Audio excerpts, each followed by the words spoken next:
Randy, I'm super excited for our conversation today, and I'll let you say hi to everyone on the line. Yeah, hi everyone. I am just loving the chat. Honestly, when we do these, sometimes it's the US, so it's like, you see some states, but now I'm seeing a very international crew. So really excited about this, and ex I'm sure everyone's excited to talk about the topic du jour, AI. And just to round it out, Randy is logging in from New York, and I'm coming to you live from London. So we are excited to get the conversation started. Before we dive into the data, I did want to set a little bit of context for those on the line.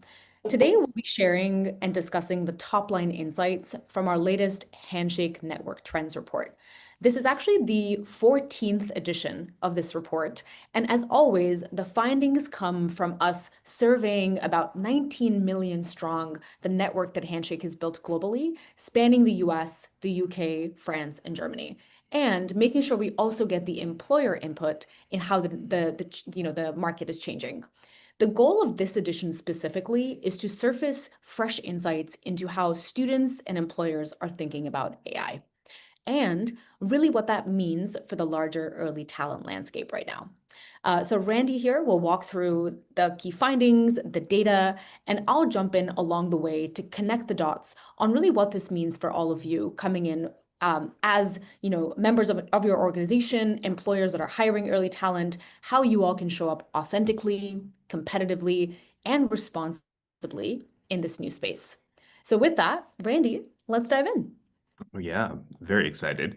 Okay, like Samantha said, our Handshake Network Trends Reports 14th edition, we've done a lot of work on this. And one thing to really note with these reports is that they draw not only from our user base, so kind of the higher education students exiting their higher education, entering the workforce, employers hiring early talent. And so that is both a survey and sentiment piece, which you'll hear a lot about today, but it's also platform data. So real-time kind of behavioral data that we're seeing on the platform about how students are actually interacting, how employers are really recruiting students.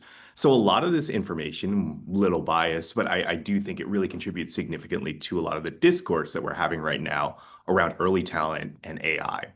And on that point, I think it's worth starting with the discourse. I am almost positive that everyone on the call is tapped in one way or another to talking about how AI and early talent hiring are going to intersect with one another. I think there's a lot of different strands here, and I want to unpack those a little bit with you all first so that we can really present our data and have that join the conversation there, because I think it is in some ways the key that helps unlock a little bit of how we're feeling right now and how we're thinking about AI. So with that, I would love to just kind of informally open it up in the chat, invite you to share any research or any topics or themes or ideas or questions that you're really seeing out there on early talent in AI. So we can comment on this live, but actually, you know what? In a slide, you'll see mine, but there's a lot out there. And right now, it feels like everywhere you look, Randy, there is some sort of a conversation or a headline. And so there's a lot to make sense of, but it also feels like under the umbrella of AI, there's many different conversations that are happening. Absolutely. And we can, and please feel free throughout the conversation to really contribute here. We can comment on this live. I see Will saying that the assumption that CVs are screened by AI only. I think students really have that belief that there's a way to hack it in some way. And so that is just one piece of this. Feel free to continue plugging this in here. But on the next slide, we can talk a little bit more about this is my POV on the three strands of conversation that are happening right now. And I think, Will, you highlighted a good one that's kind of related to how AI is intersecting with hiring at the moment, like the tools we're using or how we're understanding and getting signal from a lot that's going on here. I see things like generating applications and AI applications looking the same. So that is definitely one piece here. We're seeing how AI is really impacting, I assume many of you on the line, your day-to-day work, the considerations of using AI in the application process. So that is definitely one piece. I'm going to present three kind of narratives here that I also see kind of filling a lot of our feeds and a lot of the way we're thinking about it. The first being that One, AI is eliminating early talent, and I think we're all kind of invested in hiring early talent in the belief that uh, is going to be a wave of retirements. There's going to be a wave of demographic cliff that will cause there to be fewer early talent hires to have. So on one hand, we have that, but we also have this narrative that AI is eliminating it. You're seeing the Wall Street Journal published an article recently on how AI is wrecking a fragile job market for college graduates. A lot of the think pieces and questions out there around AI killing graduate jobs.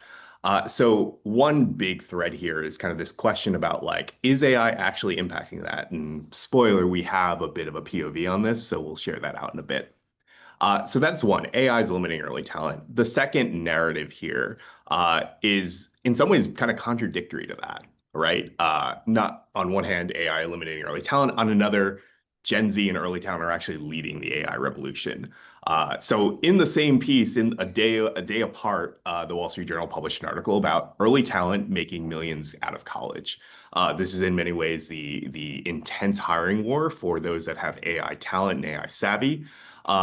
Additionally, Business Insider talking about the Silicon Valley youthquake in the age of AI, that founders have the average age of a tech founder has dropped 5 years to be in their mid 20s right now. There are stories about students dropping out of college or folks in their dorm rooms building products that are really disrupting a lot of legacy employers. So on one hand, we have this idea that like AI is somehow eliminating all early talent. On the other, Gen Z and early talent are actually creating the jobs and the opportunities that are displacing a lot of work right now. So two big pieces here. And then the third that I'd highlight is related to, and if we can get one more build here. Perfect. It's related to companies. And this kind of overlaps with some of the things that are happening in the chat right now. But how much is AI actually impacting companies and their strategies, whether it be hiring tools or things like that? Mark Benioff of the Salesforce has talked about cutting customer service jobs, saying that AI can come in and they need less heads. Notably, Salesforce being a company that also sells AI products related to this. So that is maybe something we should consider. But also places like Klarna really ramping up AI tooling, only to come back and say, actually, we need to backfill roles because AI wasn't panning out the way we thought. An MIT report finding that 95% of AI pilots at companies are failing. I'm sure you are all experimenting and really exploring how is this going to impact it. And I don't think there is a clear output here that where like all of a sudden it is or is not really impacting. I think it's a lot more diffuse than that. So what I want to do with this discourse and a lot of the discourse in the chat is lay this out here and ask for you all to be a little suspicious of any headline that says AI is doing this completely. It is a simple explanation for anything. And so some of the reporting we're sharing out today is really going to be in conversation with that. Next slide. Perfect. So let's really dive into our research, sentiment and impact. How is AI affecting the sentiment of early talent, and what is the actual impact we're seeing in hiring? Next slide. Okay. So across the board, big ticket headline in Europe and the United States, just globally, students are increasingly concerned about the labor market. In the US, of a representative sample of seniors graduating college, the class of 2026, 82% said they are somewhat very pessimistic or uncertain about the future. That is 82%. So that is 4 to 5 students that you talk to, 4 to 5 would be uncertain or pessimistic about it. That is pretty notable. That is also up just from 1 year ago. There is a period in time a few years ago, specifically 2021, 2022, when students were not a majority pessimistic. They're actually pretty optimistic about it. So it's really notable in a relatively short time, students have become pretty pessimistic. In Europe as well, 70% of students say they are uncertain or pessimistic about the future. That is up from 2/3 of students just a few months ago. So I think one big story to tell is that Gen Z and early talent are feeling pessimistic or uncertain about the future. Next slide. But why is that? I want to look at this in two ways. The first being over the course of time. We asked those students that said they were pessimistic about the future, what are your reasonings behind it? Why are you pessimistic? This is just, again, a few months apart. We wanted to know what was going on here. In this chart on the screen, you're seeing on the left side in red, the class of 2025 at graduation. In blue, you're seeing just a 2 months ago in for the class of 2026. What you'll notice first is that over 60 or 3 out of 5 students in both periods of time said the reason for their pessimism is the high competition for jobs. They are feeling this crunch. We hear time and again, it feels like a pressure cooker. It feels like, I know for many employers, you're getting a lot of applications. On the student side, they are feeling the pain and they are feeling the competition and they are stressed out about it. This is causing that pessimism. Additionally, though, you'll see to the left significant growth from, again, just a few months apart between the class of 2025 and the class of 2026 in pessimism because of lack of available jobs. Notably, and this might be more of a US thing, but the political climate, generative AI. So there's a lot of reasons right now that Gen Z is feeling uncertain about the future and is, I think, an opportunity for employers. Next slide. Okay, so this actually looks very similar, but notably, this is not looking over time. This is comparing Europe and the US. Europe being blue, United States being green. Very similarly, both students in Europe and the US are feeling pessimistic because of competition. This is kind of a global, universal story right now. A lot of the macroeconomic impact that is felt across the board is being felt by students in both areas. Notably, though, students in Europe are less worried about generative AI, and this will be a theme that we'll continue to come back to. Students are less worried about political climate or lack of available jobs. The prime reason for pessimism in both areas is high competition. And I think that's notable because as we're picking apart, is AI impacting early talent?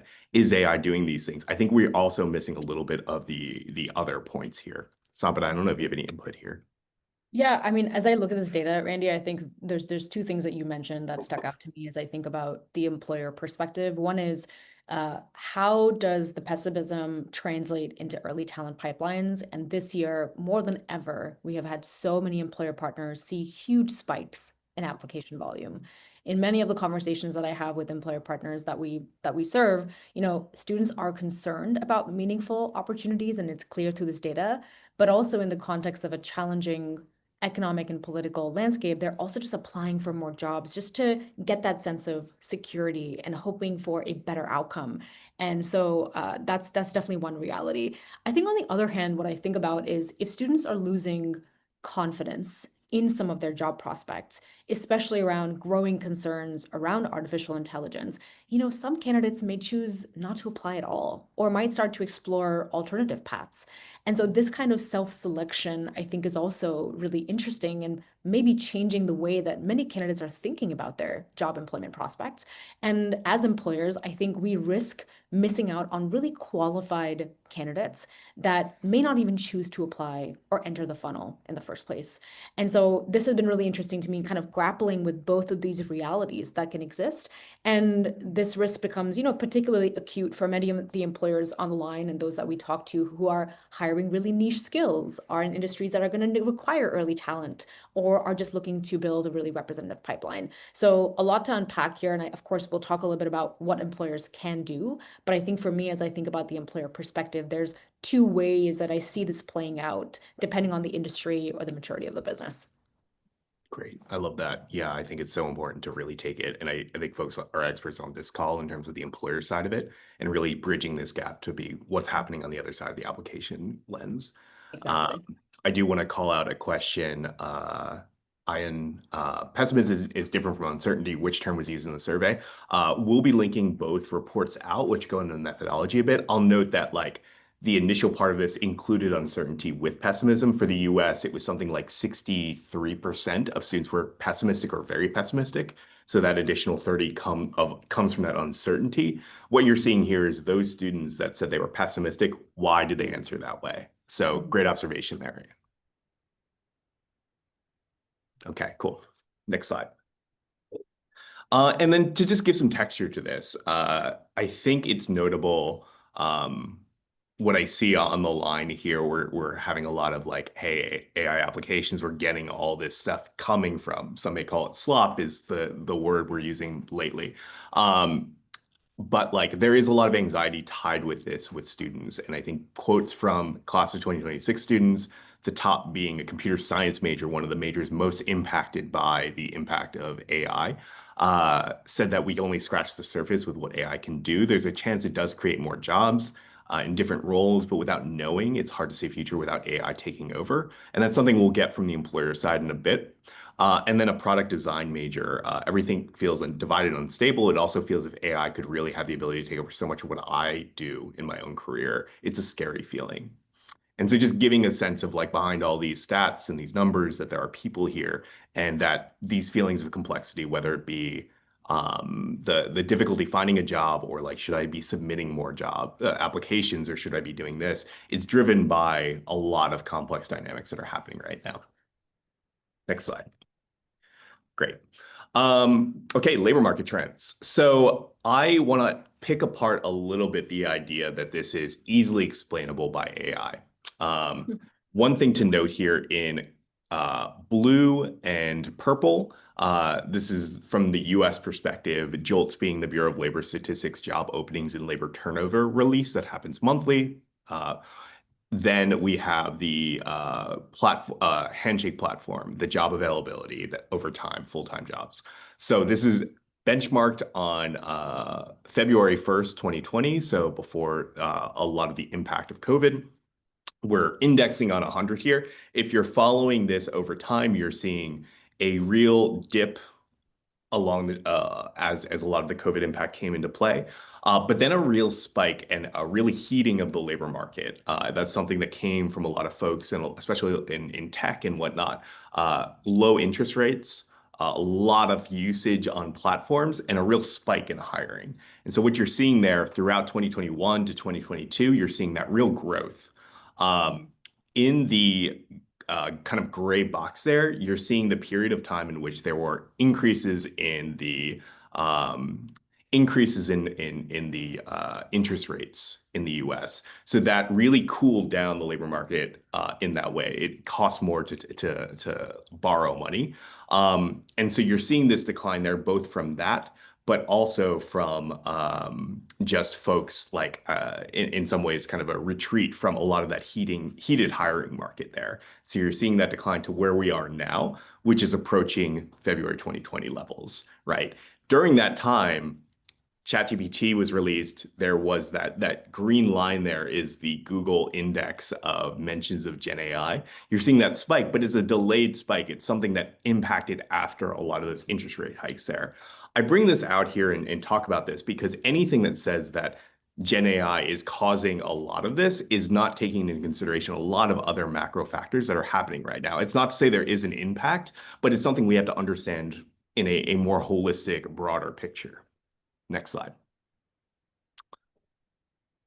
And so with that, and in that consideration, I think it explains a little bit of what's going on when we ask both employers, we ask 1,000+ employers, folks responsible for hiring at organizations that are larger than a certain amount, and then students collectively, something like 3,000 to 4,000 students across both Europe and the US. We asked them their perception of a number of things related to Gen AI. Will Gen AI create more jobs? Will it increase productivity? And are they glad that these tools exist? On the students, you actually have more of a pessimistic or uncertain kind of measure of this. You're seeing strongly disagree, somewhat disagree. Around half disagree that AI will create more jobs.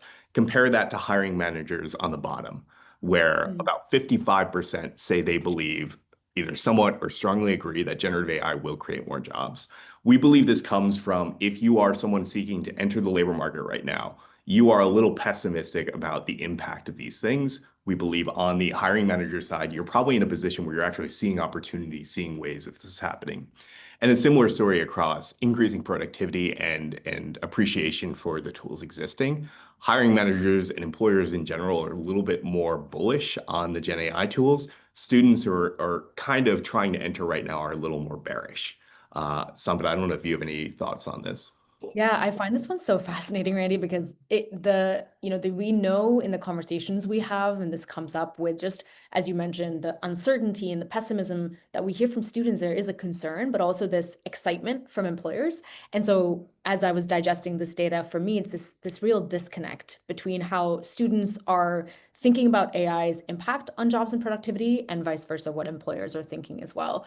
So for employers on the line, as I was reflecting on this, I think this is both a communication challenge as it is a hiring one. And what I mean by that is that if students believe that AI is closing doors rather than opening them, they may be under preparing for certain roles and opportunities or avoid fields altogether, as I mentioned earlier. And so this can really shrink your talent pipeline or create a pretty big mismatch in the skills that you require for the future of your organization and the skills that applicants are actively prioritizing and bringing to the table. So, how all of you communicate the future of work at your companies with AI or with tools and technologies through campus conversations, through the job postings that highlight, critical human skills that are still really, really critical, interview discussions where you're showcasing how your work is evolving and sort of how new things are coming up within your company as a result of some of the productivity wins that you all have had maybe in the last year.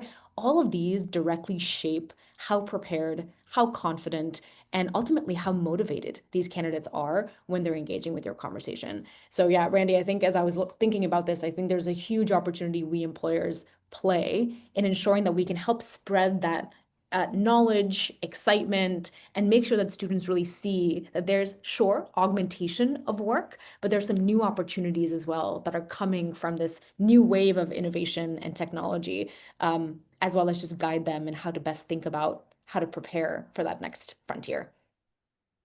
I love that. And then that kind of leads nicely into this next section. It's almost as if we planned this. There is a question about how does the rubber hit the road? How are students using it, and how are employers hoping that students use it? And so it's not, but I think that sets it up really nicely there. But before we dive into that, would love to open it up again for any thoughts from the audience. What's one skill you think will be more valuable in an AI-enabled workplace? I know we're coming from a variety of different industries here. We're really coming from all over in different perspectives. So feel free, whatever is top of mind there, let us know what's that skill that you think will become more valuable in this workplace. Critical thinking. Okay, that's interesting.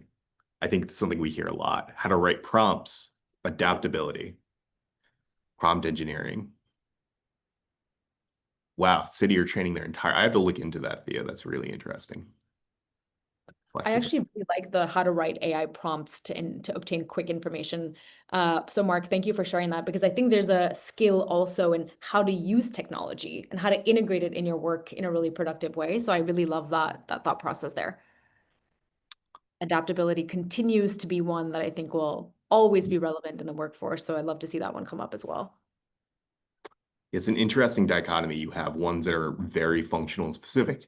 Can you write the prompt correctly? Can you get meaningful Mhm. results from it? Can you do the thing that helps get the tool there? And then some that are very on the complete flip. And Jerome, I see you say simple but flexibility. I actually think some of these foundational kind of skills are the ones that actually, because yes, we can write prompts, but who knows what the kind of modality of a lot of the ways we're doing this is. So I love that. Steph, definitely in the learning agility camp, the flexibility camp. Our growth team has rolled out AI training to the business, which includes prompt engineering. We have our own GBT. Okay. Oh, impressive. All right. Cool. We'll keep these coming in because it's very much related to kind of this next section here. And I love hearing it as well, just because it's fascinating how different companies are approaching this. Um, so on that point of critical thinking and adaptability, I think one perspective we wanted to get at was like, if you are using Gen AI, and we know that 80% of Europe students are, 57% of US students are using this on a weekly basis, at least, if not daily, if not multiple times a day. Um, if that's the case that you're using it, how are you using it? I think one very reductive, maybe cheap read of this is that Gen Z is using it to just cheat. They're using it on tests, they're using it to do work, and they're not actually doing anything. And I think that's really short selling how not only Gen Z, but all of us are kind of using it to the critical thinking point, to the adaptability point. I don't think any of us feel super comfortable just being like, okay, cool, do everything I have. I think we want to say, okay, well, how do we utilize this tool in the context of everything else? So a question we asked in follow on is like, here's a list of skills and things that are going on. How are you actually using it in these contexts? The top areas we believe are more collaborator than crutch. This is not a thing that they're leaning on completely. And in fact, we found that students were a little there are students that abstain from using some Gen AI tools because they are worried that it will kind of weaken some of their foundational critical thinking skills, which I think many of us maybe can relate to. But across Europe and the US, the top usage of it is to brainstorm, it's to ideate, it's to gain skills, to then take those kind of brainstormed ideas and then synthesize it into something that they actually use. So the human element is definitely part of this. Self-teaching, studying, tests and whatnot, written communication, research, you're seeing in these domains, European students begin to outpace some of the US students in using it, but I don't think any of these are super, super notable. Code writing, but at the end, creating content and automating work is actually the least likely usage of how students are using it. And it makes sense because if they are seniors right now preparing to enter the workforce, they're maybe not automating work they have. They're really figuring out ways to kind of use this in kind of dynamic situations. So the adaptability, the flexibility piece, I think very much fits into this mold. Next slide. Yeah. Sabina, yeah, do you want to chime No, in? I was just going to say a quick thing, which is just I found this really reassuring. I think I have a lot of conversations with employers who are genuinely a little concerned that, Gen Z will use AI as a shortcut. But the reality is that they're still investing in these core skills. So I think that's fantastic. And over the course of the next few slides, we'll talk a little bit about the role that employers can play in helping coach and really educate our candidates when it comes to skills that they should be bringing to the table. Yeah. Absolutely. And I think it's funny to even look at the chat right now and think about like prompt engineering will become less of a thing as tools get better. I mean, it's just insane to think 2 years ago if you're like, yeah, we created a GBT. It's like, oh, okay, well, what does that even mean? It's like, so the initial skill was like explaining to your colleague what this even is and the Yeah. limitations and what it does. And now Yeah. it's like, yeah, it's like, will prompting be there? So I think adaptability is the big takeaway Mhm. here. And Complement. also, Oh yeah. so sorry, Randy. I was just going to say there's also a reality here, which is, because our own organizations are changing so rapidly as well with the introductions of these tools, this conversation probably needs to happen every couple of months to say what skills are rising to the top of what we need our early talent to possess, what we need all of our employees to possess. And I think that's kind of what we're seeing in the chat as a starting point. But with these tools, with our own chat GPT, with our own, internal automated processes, we still really require critical thinking, communication, adaptability, and anchoring on those skills will just allow even your hiring, your recruitment to be that much more thoughtful, and ensure that you're constantly revisiting what is most relevant to your business. I love that. I love that. Um, on the screen right now, I'm just sharing this as a complimentary one. This was released by David Demning and Rani, I believe Chatterjee at OpenAI and Harvard, respectively. They released a working paper on leveraging how chats are actually being used they take the platform data, they mask it, they look at and classify how different skills are used. And you're seeing here kind of a similar trend, and this is not Gen Z alone. This is all of us really utilizing it.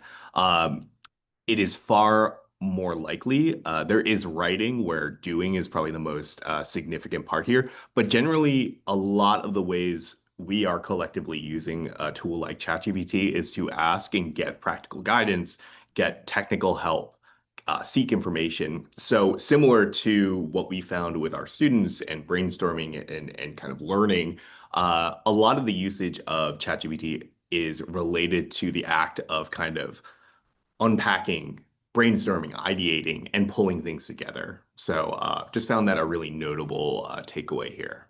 Next slide. And then kind of to Samad's point, I think we think about it in terms of like how adaptable or how organizations evolve and how we personally evolve, but I think a way organizations evolve too is the talent that you enter in. And one thing to note on the Pew Research side, just tracking over time the usage, and this mirrors a lot of the research we've done as well. We know that Gen Z is going from in 2023, they went from a third of 18 to 29-year-olds were using ChatGPT and tools like that to now over half, close to 60% are using it. So this jump is notable, but it's notable because how it sits relative to other age groups, right? You see the steepest growth line here is among Gen Z. They are the fastest adopters. They are the group that are adapting fastest. So when we think about organizations kind of from a broader level about like who are you bringing in and what skills are they infusing into your organization, I think it's pretty notable that this is a group that is probably leading the exploration and learning of these tools. Next slide. And that echoes in some of the conversations we had with employers. One manufacturing hiring manager said that AI isn't taking away from the workforce, but adding new and different roles. Be open to AI and how it can help you improve day-to-day tasks and improve productivity. And this comes back to this idea of hiring managers and employers being more optimistic about the impact of AI. A healthcare manager said, as we are all acclimating to this new world of AI, I believe many entry-level talents will have a better understanding and knowledge of AI. Definitely curious thoughts in the chat on that, but it's something that we really are beginning to find with not only students are actively using it and using it in interesting ways, but employers are really excited about the opportunity with early talent. Great. And so again, kind of taking that from a kind of quantitative survey perspective, we look at employers, we asked employers along those domains and skills, what are you hoping that entry-level employees are able to use? Like, how is it important is it that they use these like Gen AI in these domains? There is kind of some nuance in terms of somewhat important here. But one thing to note across the US side that generally employers want students to use Gen AI in these domains, whether it be researching, synthesizing, brainstorming, and writing. On the Europe side, there's slightly bit more non-importance there placed on it, possibly because of regulations placed within it, possibly because of the utilization and uptake of AI tools. But either way, a majority in all cases are saying that they are looking for early talent to be using Gen AI in these skills. Next slide. And then flipping that around, we asked students how skilled they were in these tools. And there's a bit of kind of granularity when it comes to whether they say they're a little skilled in it or very skilled in it. But I think the big takeaway across the board is students in both the US and Europe feel at least a little skilled in each using Gen AI in each of these tool domains: research, synthesizing information, brainstorming, and written communication. So there is this desire on the employer side that students are able to utilize these tools, and we know that students are able to and feel pretty confident in it. Yeah, but Sampat, I'm curious your take on that. It's interesting, right? I think we talk about this like AI versus human. You know, it feels like AI and the inclusion of it within the workforce is really just raising the bar for distinctly human skills. And I think it's important that my recruiter friends who are on the line, my employer friends who are on the line, I think reinforcing what soft skills are still what I would call career currency. Like these are the things that you still need to invest in. And it's probably more, important than ever. So I think the encouraging news as I think about the employer experience in this landscape is that the early career talent pool already has a lot of these foundational skill sets. And Randy, I think we've done, our last webinar together and even the one before that, this is a digitally native group, and that has not changed. That has been the case from the very, very beginning. They have grown up in this world of technology and innovation, and that digital fluency can also help them in up-leveling innovation within the companies. And so it's no surprise that they also bring this level of fluency when it comes to AI. However, I think there's an opportunity for employers to think about what type of skill development can we help them do? That is on both the human side. So, what soft skills, communication, agility, many of the things that were said in the chat today, how do we play a role in one, educating our students and candidates that these are really critical. Invest your time and energy in honing these skills. Number two, what can we provide? Maybe some hands-on support during onboarding or mentoring and training once they've joined our organizations to help them understand how to take these specific skill sets and then thrive at your company. And then also for the AI and technology piece, how do we provide a little bit more clarity on what integrating AI into their work actually means? How do they do that in a way that's sensible, appropriate, and allows them to sort of up level the impact that they have at your organization?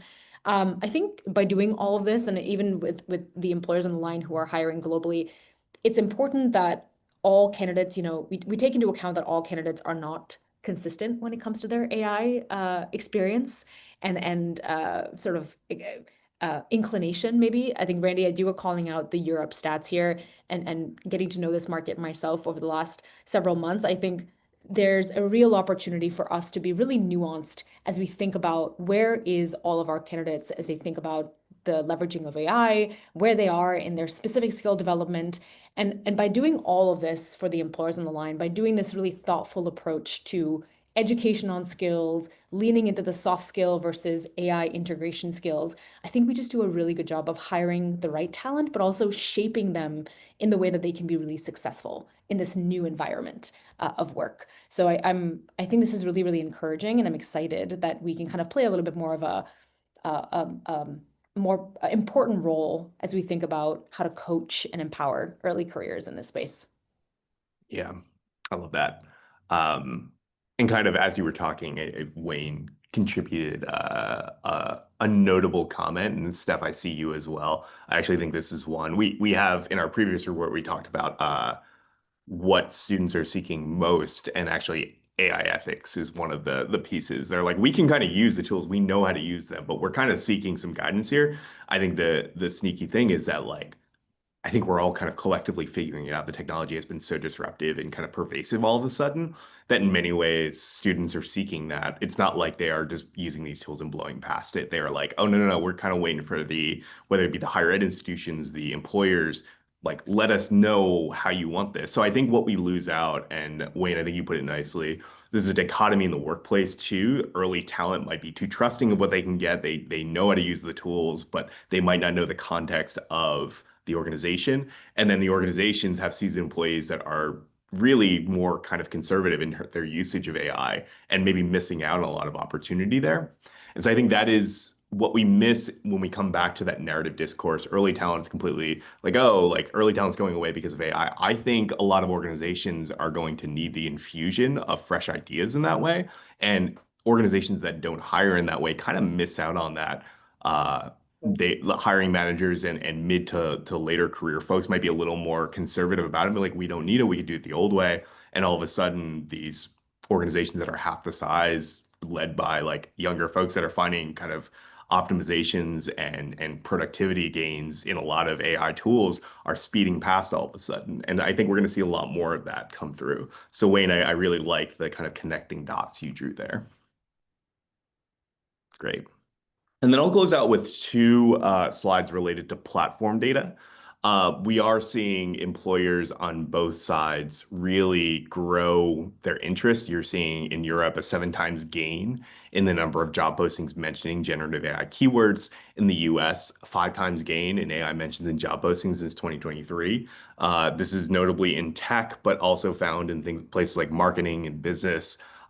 It's something that employers are catching up to, and I would say kind of maybe a bit of a lagging indicator. As job postings start including this, I would make the claim perhaps that they are maybe catching up to trends that are already existing out there. So it's notable on a quantitative level on the platform that we're seeing that. And I Oh think it's yeah, something. important. I was just going to say, I think it's important that, as I was looking at this and also talking to a couple of our employers who are getting in the thick of back to school season, autumn planning in the UK, fall planning here in the US. This is a great opportunity as you think about your recruiting needs moving into the next couple of months and even next year. To take this as an opportunity to audit some of your job descriptions, highlight the competencies that matter really critically for the roles that you hire for. And as I mentioned earlier, just balancing both the technical skills as well as the soft human skills that are really, really critical. So I think, given that so many of the other employers and your competitors have already started to build this muscle, there's no time like the present starting to act now on how can you really be forward thinking about the roles that you need to hire for and just start to signal to early talent in what it is that they should be bringing to the table as they think about these roles. And then, Randy, I think we've got a little bit of the student experience here as well as we think about resumes. So I'm excited to hear about that. Yeah, yeah. I mean, like, I think exactly what you're saying, this flip side about like what students are bringing to the table. Well, we have millions of resumes and we kind of are able to look at like, okay, what are students in the class of 2026? What are their latest resumes saying about the skills they have? And so big picture, we've seen a doubling since 2022 of student resumes uploaded that mention AI keywords. You would expect this perhaps in places like computer science, in places like math, but it's notable that across every major, we've seen an increase, in many cases, a doubling or tripling of the share of resumes mentioning AI keywords. So it's something that, again, what are students bringing to the table? They are increasingly saying that this is what they have. It's a proxy for many other skills and complexities and everything, but like we know that students are beginning to brand themselves and understand themselves in this way. And so it's something that as employers seek this more, students are also increasingly bringing it to the table. I do think though, Randy, and I think I'd love to get your thoughts here. I think there's a balance here where while we will be seeing it more beyond just like technical fields and maybe not just on computer science resumes anymore, that there's an AI mention, I think we all, as employers, have to dig a little bit deeper now on how exactly is the candidate using AI. So just because an AI is mentioned as a keyword on the resume, can we then better understand, are they using this to solve problems? Are they driving their creativity? Are they streamlining their own processes of work? And I think this type of insight would really help you identify candidates who still are bringing a level of innovation, but also has familiarity with AI and are integrating it into their work. I think it was looking at the chat here, I think it was Bash who was mentioning like how to make most of AI is a wide range of soft and technical skills. And I love that point because now we need to scratch the surface a little bit more and understand how are students actually thinking of leveraging this so that you can better understand the persona, the candidate profile, the candidate skill set, and ultimately take that one step further because I think this space is continually evolving and there's a lot under the umbrella of AI. Yeah, no, I love that. And I'll just add to it's notable that the skills we said that would be most important are interestingly some of the hardest ones to capture, right? That require context for experience and whatnot. When I say that I have critical thinking skills, what does that mean? Where did you apply it? And I think it's really important in a world in which we have tools that kind of leverage, I could code in a way that I was not able to a few years ago. So stuff that I could have gone and learned, but like that said, I think critical thinking is recognizing when that code should and should not be applied in a certain able. And I think that is ever more critical because we can all write code now. The question is, can you think critically about, okay, do we put this into production? Do we expose all of our customers to this thing? Like that is the moment. And the only way you are able to test this is like, well, I have experience in kind of this context, or I've been proven in this way. So somebody, I 100% agree with that. Amazing. And I think I love Dimitri's comment in this chat, which is more about like skill-based hiring. That's coming up more and more. It's been the way that this industry is moving into, but I think there is a larger opportunity to review the hiring process so that it's anchoring on some of these demonstrated skills. Randy, thank you so much. That was super insightful and I think just really helpful as we anchor the conversation. And I'd love to maybe take it back to the original question we started with, which is in this landscape of AI, the big question that we hear from many of our partners and those in the market is, does early talent still have a need and is it still a priority and strategic advantage? And the answer is an overwhelming yes. If we go to the next slide here, we did a survey to understand how do our employers really think about early talent with this larger market shift with the inclusion of AI and the shift in sentiment. And it's really great to see three critical pillars here. Number one, 83% of our employers said that early talent is really essential for future success. This isn't really about just filling gaps, but there really is about, Randy mentioned this, but how do we get those that are really comfortable with tools and technology, who are bringing those fresh ideas that allow each of our organizations to kind of take that next step in the direction of innovation? The second was 73% believe that early talent are more comfortable with emerging tech. We see it already with a huge spike that Randy showed us in their leveraging tools like ChatGPT and other AI tools, but we've seen this before. This is a generation that has grown up with the cell phone on their fingertips and information easily accessible. And so the way that they can really accelerate their usage and leverage it in a thoughtful way to drive those productivity gains for our companies and also unleash some more impact is far to none. And last but not least, I think many of our employer partners still see early talent, 71% see them as adding immediate value. So from day one, early talent plays a really critical role in contributing new ideas, supporting the project, and tackling challenges with a new perspective. So I think together with the insights that Randy has articulately shared, early talent isn't just a pipeline, it really becomes a strategic advantage for all of our companies. And this also means that for all the employers on the line, we play a really critical role in how we coach and shape success for this next generation. A lot of our organizations are trying to navigate the future of work, and I think we are here to help them be well positioned to be successful in the workplace, but also for us and our companies to stay competitive. So the next question I think I have for all of you listening is, where in your organizations can early talent be leveraged most thoughtfully and drive impact, but not just today, but also for tomorrow? And many of you in the chat, it's so amazing to see that you're already starting to think critically about the skills that are most critical. And so early talent, maybe the way in which we hired 5 years ago and for the roles that we hired for isn't the same, but there's a huge opportunity in where they plug into our business. And with that, I think we'd like to ask one more question as you are digesting some of the data that we shared today. We'd love to understand, how do you feel after hearing some of this research? Sort of where are you in, does this shift your perception of what was in the market and what you'd already heard? And how do you anticipate your hiring processes shifting as a result of some of the changes in the market? Randy, we're seeing a couple of responses trickle in here. I know I love to I see a do love the lot. live poll. Yeah. Yeah. Likewise. Outlook is same as expected or more positive. So, okay, no negatives. I'm okay.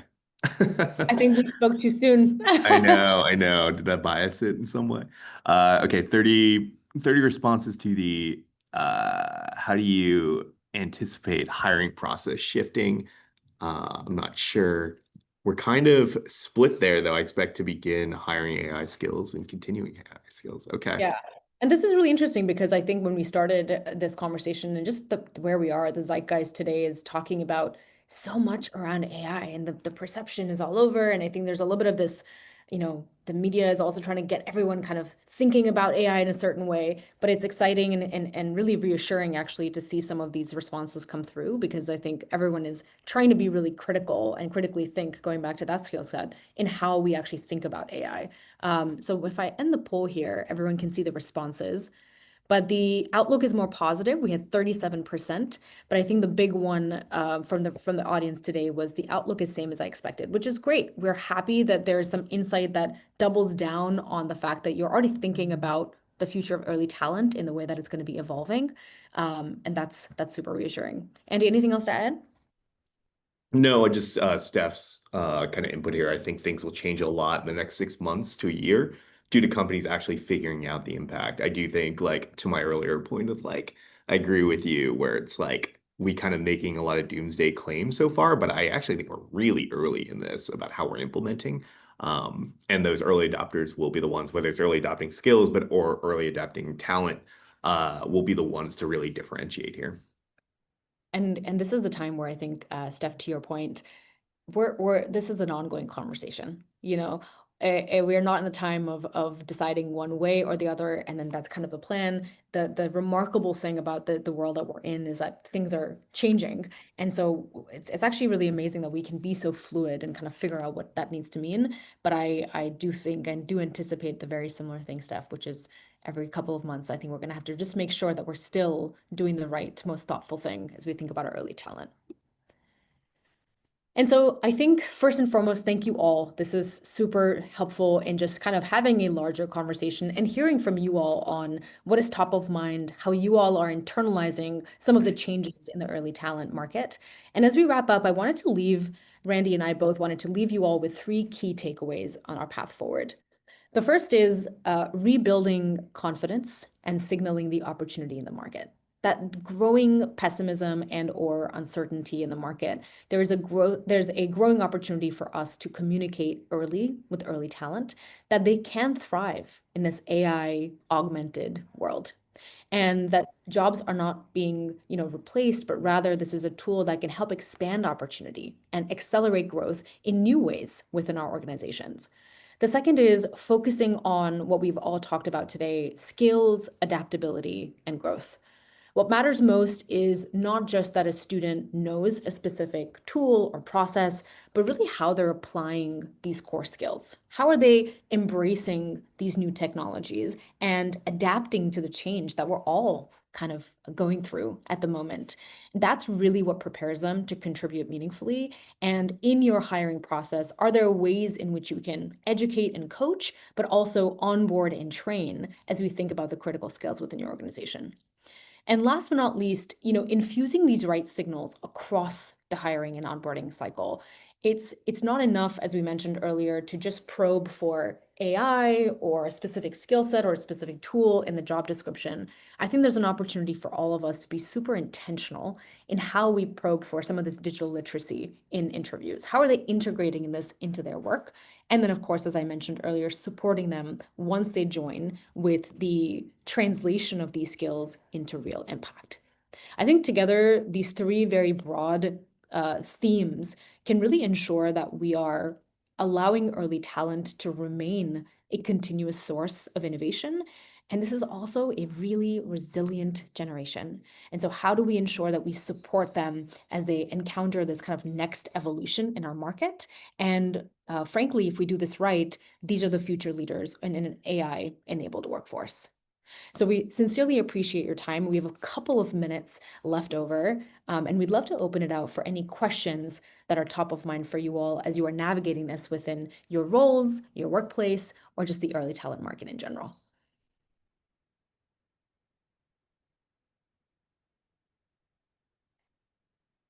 And Randy, I have loved some of the comments today in the chat, though. I know there's a lot to unpack there. I feel like we had a lot of really great observations. I would love to just, honestly, just have an hour-long conversation with some of the folks in the chat. Yeah, and the reality it really is that there's so much. It does vary so much by the industries we're in, the roles that we're in.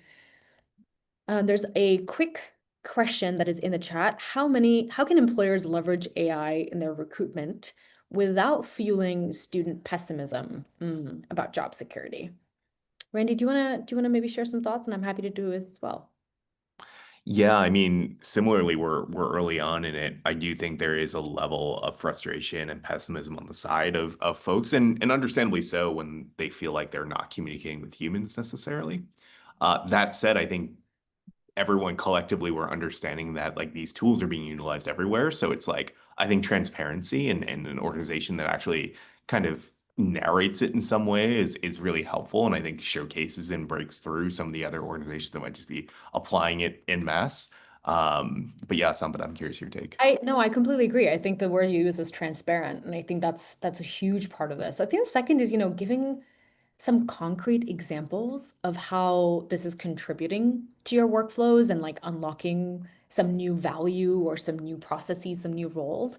I think oftentimes, as many of us know, and where Randy started the conversation, there's so much like conversation that stays at this level. I think it's really helpful to make it a little bit more real, I like for that. all of us, but definitely for early talent.